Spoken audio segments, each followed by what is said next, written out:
नवरात्रि के चौथे दिन माँ कूष्मांडा की पूजा का विधान है। इस दिन माँ की विधिवत पूजा की जाती है और कथा का पाठ किया जाता है।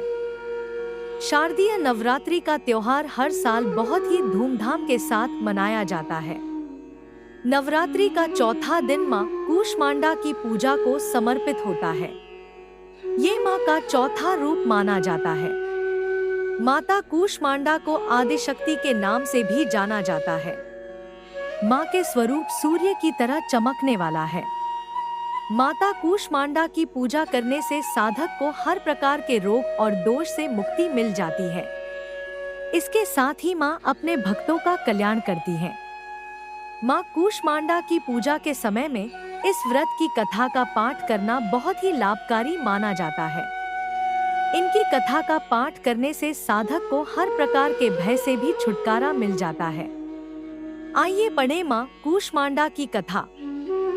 पौराणिक कथा के अनुसार जब सृष्टि में किसी भी जीव का जन्म नहीं हुआ था, तब उस समय चारों तरफ अंधकार ही फैला हुआ था। उस समय माँ जगदम्बा आदिशक्ति कूष्मांडा के रूप में सृष्टि की जरूरत की चीजों को लेकर विराजमान हुई। जब संसार की रचना का समय, तब माँ ने ही शिव और ब्रह्मा जी की रचना की थी। उसके बाद सत, रज और तम तीन गुणों परिपूर्ण तीन देवियों की भी रचना की थी, जो सरस्वती, लक्ष्मी और काली के रूप में पूजी जाती हैं। माँ आदिशक्ति की ही कृपा प्राप्त करके ब्रह्मा जी संसार के रचयिता बने और विष्णु पालनहार, वहीं शिव संहारकर्ता बने। पुराणों की कथा के अनुसार एक बार जब तारकासुर नामक राक्षस का आतंक बढ़ गया, तब उसे समाप्त करने के लिए शिव जी पुत्र की आवश्यकता पड़ी। इसके कारण शिव जी ने देवी पार्वती से विवाह किया।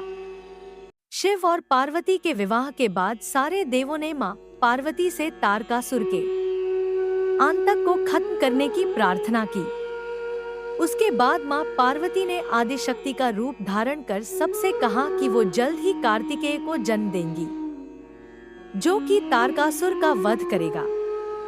माँ का ये रूप देखकर देवताओं की सारी चिंता दूर हो गई। माँ का ये रूप अपने भक्तों की रक्षा के लिए सदैव रहता है और इनकी पूजा ध्यान करने से भक्तों की सारी समस्याओं का समाधान भी हो जाता है।